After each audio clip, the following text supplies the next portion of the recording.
I made my salary in 3 days. I got 40 people to cater for like 3 days, daily. So many things has come out from just saying yes to God. I gained a friend. That friend saw me start my business. She called to buy food for her friend, and that friend stays in Toronto. He introduced me to a guy that can deliver the food to Toronto. And when I called the guy, I was like, oh, you cook food? Oh, I just brought about 20 something people from the airport that might need food. That's how I got 40 people to cater for. I'm not saying that everything that God tells you to do, you will see the end immediately, but God is in the detail. He plans things that will blow your mind.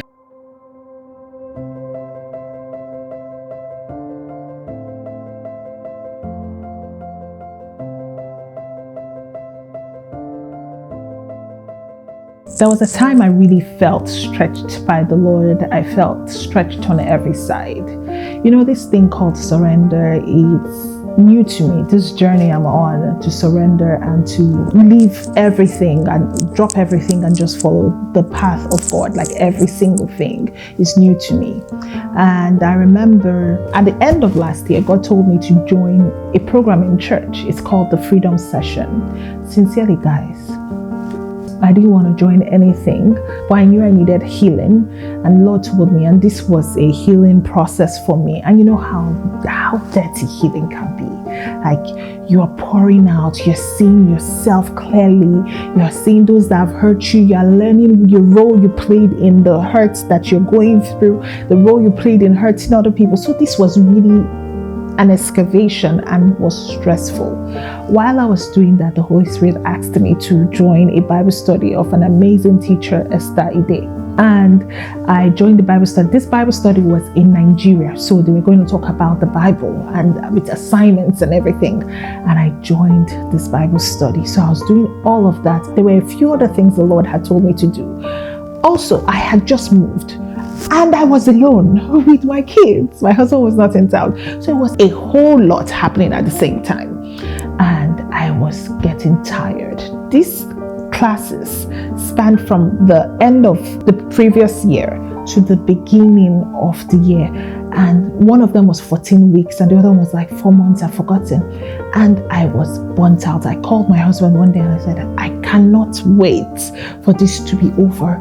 Once it is over, I am done with any class, done with Bible study school, done with anything.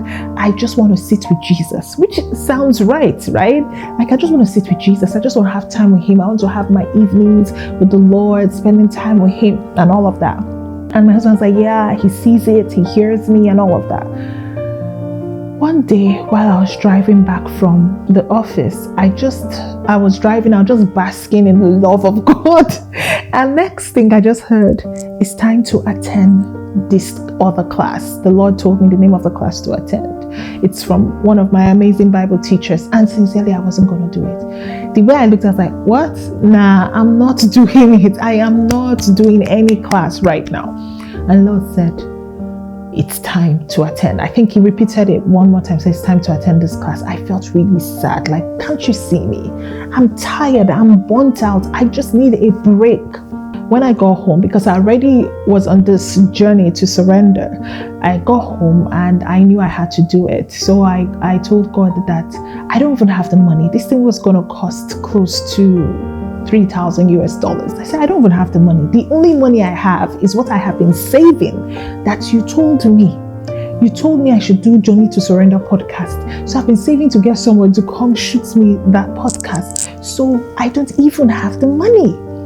And the Lord said, speak to the lady in charge of it. So I sent her a message. I wasn't happy. And I sent a message. And I don't like to go, oh, the Lord said I should. I don't like those kind of things because I feel it can also be abused and manipulative. So I reached out to her and I told her, I feel like I need to be in this program, but I cannot afford it. And she said, oh, that's not a problem. We'll pay half for you. You pay the other half. We'll break it down over the year.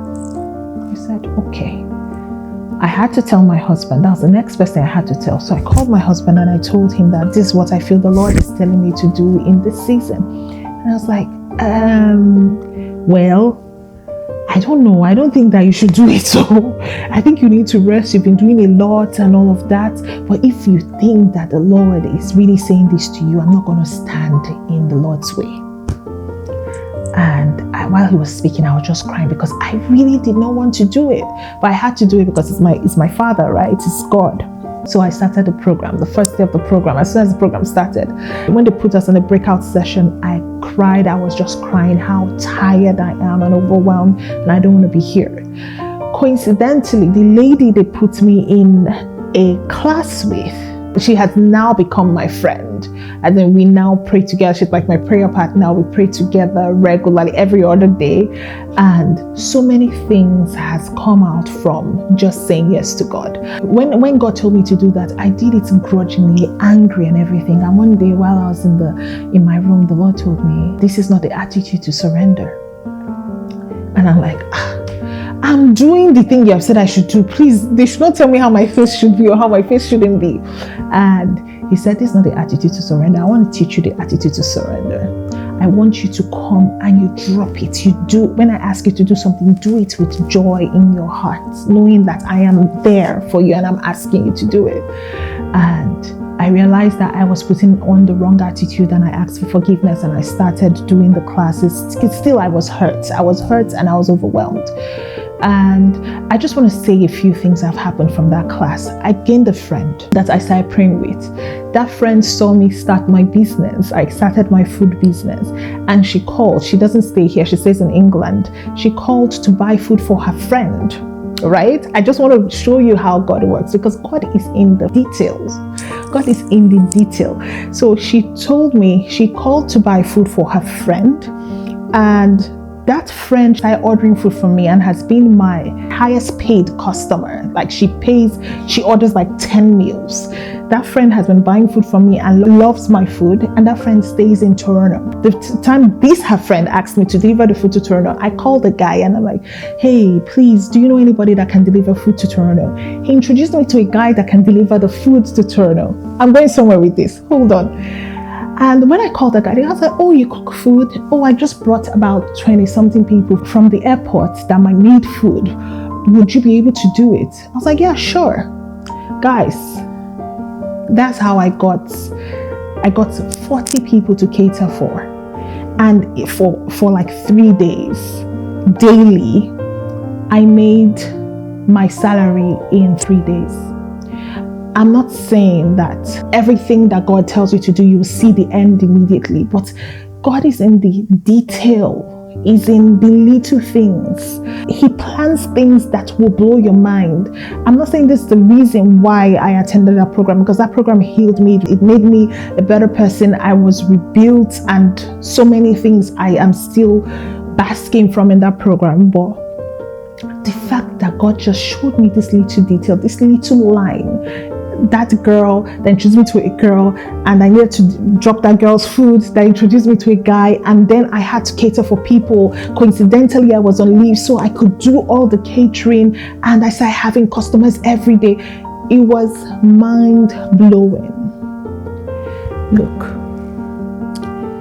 there's an attitude to surrender. We all agree. The way we show up when God asks us to do something. But you see, the Father's plan is beautiful.